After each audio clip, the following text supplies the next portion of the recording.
Holes Chapter 20. It felt good to walk in the shade of the two oak trees. Stanley wondered if this was how a condemned man felt on his way to the electric chair, appreciating all the good things in life for the last time. They had to step around the holes to get to the cabin door. Stanley was surprised to see so many around the cabin.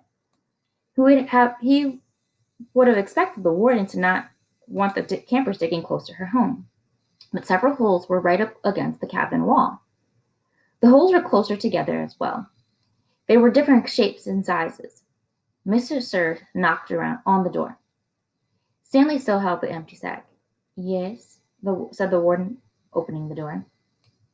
There's been a little bit of trouble out in the lake, Mr. Sir said. Caveman will tell you all about it. The warden stared at Mr. Sir for a moment. Then her gaze turned toward Stanley. He felt nothing but dread now. Come on in, I suppose, said the warden. You're letting the cold out. It was air-conditioned inside her cabin. The television was going. She picked up the remote and turned it off. She sat down on a canvas chair. She was barefoot and wearing shorts. Her legs were as freckled as her face and arms. So what is it? What do you have to tell me? Stanley took a breath and suddenly said to himself, while Mr. Sir was filling the canteens, I snuck into his truck and I stole a sack of his sunflower seeds. I see. She turned to Mr. Sir. That's why you brought him here? Yes, but I think he's lying. I think someone else sold the sack. Caveman is covering up for extra or somebody. If it was a 20-pound sack, and he claims to have eaten it all by himself. He took the sack from Stanley and handed it to the warden. He took the sack from Stanley and handed it to the warden. I see, the warden said again. The sack wasn't full, said Stanley, and I spilled a lot. You can check my hole. In that room, Caveman, there's a small flowered case. Will you go get it for me, please? She pointed to a door. Stanley looked at the door then at the warden, then back at the door. He slowly walked toward it. It was a kind of dressing room with a sink and a mirror. Next to the sink, he saw a case with white with pink roses. He brought it back out to the warden, and she set it on the glass coffee table in front of her. She unclasped the latch and opened the case. It was a makeup case. Stanley's mother had one similar to it. He saw several bottles of nail polish, polish remover, a couple of lipstick tubes, and other jars and powders. The warden held up a small jar of dark red nail polish. You see this, Caveman? He nodded.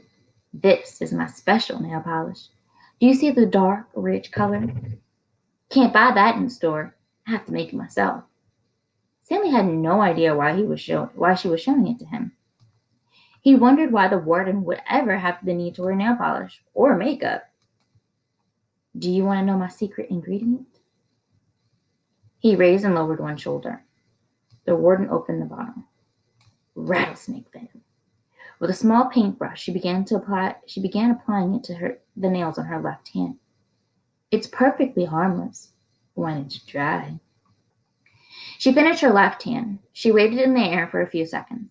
She began painting the nails on her right hand. It's only toxic while it's wet. She finished painting her nails, then stood up. She reached over and touched Stanley's face with her fingers. She ran her sharp, wet nails very gently down his neck. He felt his skin tingle. The nail on her pinky just barely touched the wound behind his ear. A sharp sting of pain caused him to jump back. The warden turned to Mr. Sir, who was sitting on the fireplace hearth. So you think he stole your sunflower seeds? No, he said. He says he stole them, but I think it was. She stepped toward him and struck him across the face. Mr. Sir stared at her. He had 3 long marks slanting across the left side of his face. Stanley didn't know if it was redness caused by the nail polish or his blood. It took a moment for the venom to sink in. Suddenly, Mr. Sir screamed and clutched his face with both hands. He let himself fall all over, rolling on the earth and onto the rug. The warden spoke softly. I don't especially care for your sunflower seeds. Mr. Sir moaned. If you must know, said the warden, I liked it better when you smoked. For a second, Mr. Sir's pain seemed to recede. He took several long, deep breaths. Then his head jerked violently. and he let out a shrill scream, worse than the one before. The warden turned to Stanley. "I suggest you go back to your hole now." Stanley started to go, but Mr. Sir lay in the way. Stanley could see the muscles on his face jump and twitch. His body writhed with agony. Stanley stepped carefully over him. "Is he—" "Excuse me," said the warden. Stanley was too frightened to speak. "He was not going to die." "He's not going to die," the warden said. "Unfortunately for you." Chapter 21. It was a long walk back to his hole. Stanley looked out through the haze of heat and dirt at the other boys, lowering and raising their shovels. Group D was the farthest away. He realized that once again he would be digging long after everyone else had quit. He hoped he'd finish before Mr. Sir recovered. He didn't want to be out there alone with Mrs. Sir. "He won't die," the warden said. "Unfortunately for you." Walking across the desolate wasteland, Stanley thought about his great-grandfather. Not the pig stealer, but the pig stealer's son, the one who was robbed by Kissing Kate Barlow. He tried to imagine how he must have felt after Kissing Kate had left him stranded in the dirt. He probably wasn't a whole lot different from the way he himself felt now. Kate Barlow had left his great-grandfather to face the hot, barren desert. The warden had left Stanley to face Mr. Sir. Somehow, his great-grandfather had survived for 17 days before he was rescued by a couple of rattlesnake hunters. He was insane when they found him. When he was asked how he had lived so long, he said he found refuge in God's thumb. He spent nearly a month in the hospital. He ended up marrying one of the nurses. Nobody ever knew what he meant by God's thumb, including himself. Stanley heard a twitching sound.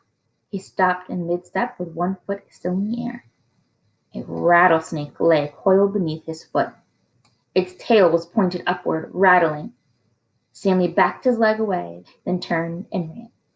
The rattlesnake didn't chase after him. It had rattled its tail to warn Stanley to stay away. "Thanks for the warning," Stanley whispered as his heart pounded. The rattlesnake would be a lot more dangerous if it didn't have a rattle. "Hey, caveman," called Armpit. "You're still alive!" "What'd the warden say?" asked X-Ray. "What'd you tell her?" asked Magnet. "I told her I stole the seeds." "Good going," said Magnet. "What'd she do?" asked Zigzag. Stanley shrugged one shoulder. "Nothing. She got mad at Mr. Sir for bothering her." He didn't feel like going into the details. If he didn't talk about it, then maybe it didn't happen. He went over to his hole, and to his surprise, it was nearly finished. He stared at it, amazed. It didn't make sense. Or perhaps it did. He smiled. Since he had taken the blame for the sunflower seeds, he realized the other boys had dug his hole for him. "Hey, thanks," he said. "Don't look at me," said X-Ray. Confused, Stanley looked around. From Magnet to Armpit to Zigzag to Squid. None of them took credit for it. Then he turned to Zero, who had been quietly digging in his hole since Stanley's return. Zero's hole was smaller than all the others.